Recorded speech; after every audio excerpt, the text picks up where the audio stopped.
Halo, selamat siang. Terima kasih atas waktu dan kesempatan yang diberikan. Perkenalkan, nama saya Gladys Sandrina Kristanti Manu dengan NIM 23110057 beserta teman-teman saya yaitu Saya Jeremias Wapa, NIM 23118029. Dan saya Bernard Ecclesio Matibona dengan NIM 23110071. saat ini kelompok kami akan mempresentasikan hasil tugas presentasi dengan mata kuliah Etika dan Hukum Teknologi Informasi Sistem Informasi.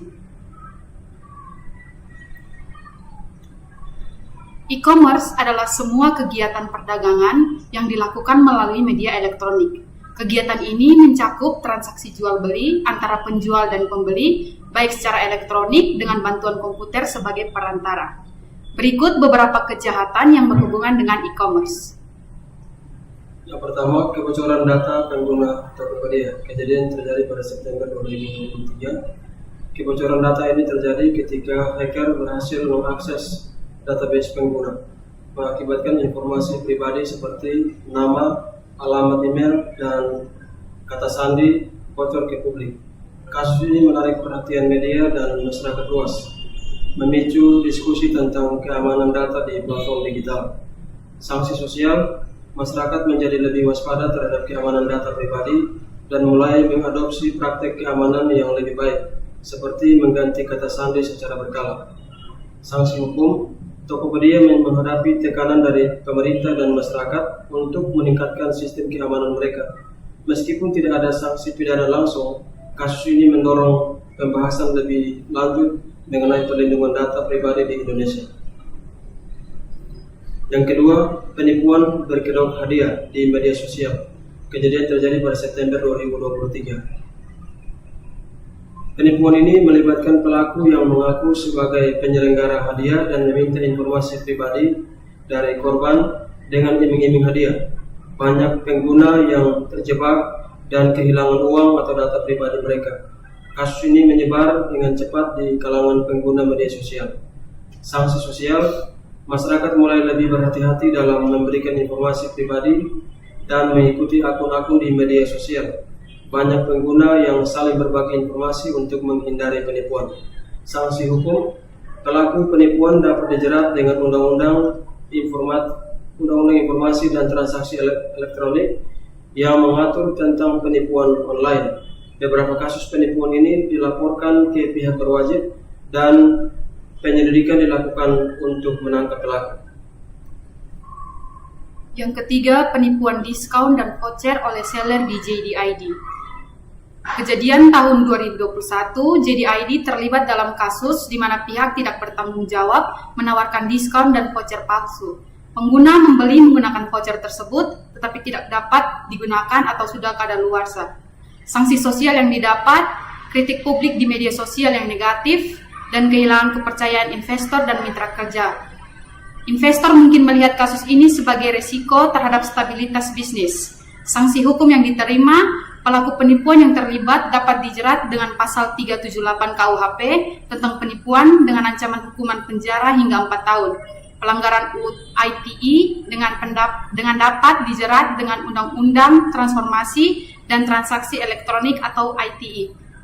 Pasal 28 ayat 1 tentang penyebaran berita bohong yang merugikan konsumen dan dikenai sanksi pidana 6 tahun penjara atau denda 1 miliar rupiah.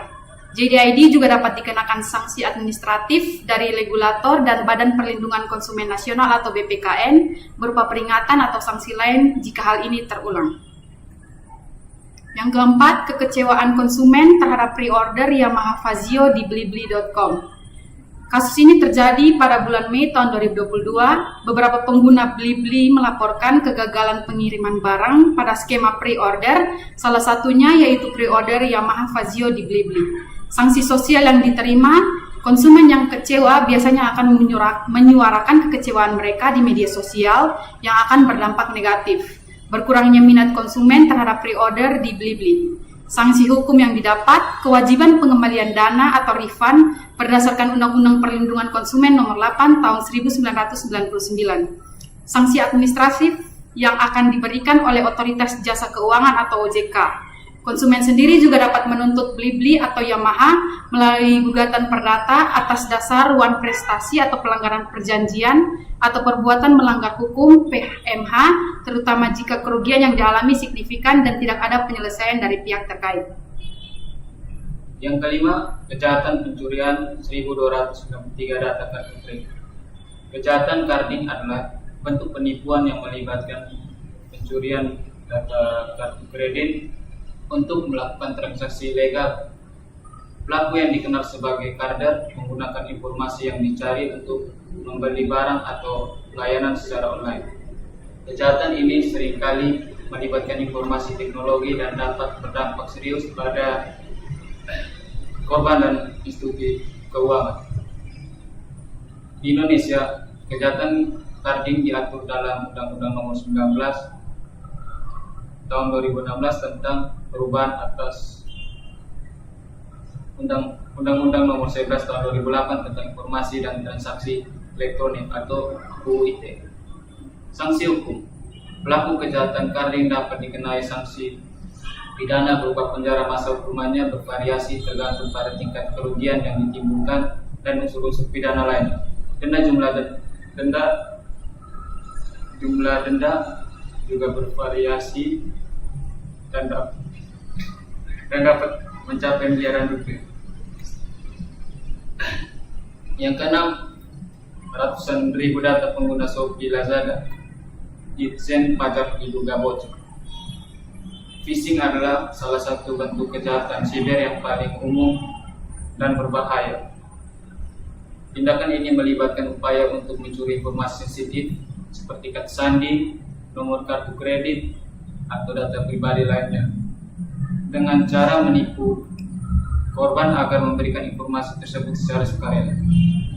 Di Indonesia, kejahatan phishing secara umum diatur dalam Undang-Undang Nomor 19 Tahun 2016 tentang perubahan atas Undang-Undang Nomor 11 Tahun 2008 tentang Informasi dan Transaksi Elektronik. Sanksi hukum yang dapat dijatuhkan kepada pelaku kejahatan phishing sangat bervariasi, tergantung pada tingkat kerugian yang ditimbulkan dan unsur-unsur pidana lain. Secara umum, pelaku dapat dipidana dengan penjara, masa hukumannya dapat mencapai beberapa tahun. Denda dapat mencapai miliaran rupiah. Sekian hasil presentasi dari kelompok kami. Terima kasih.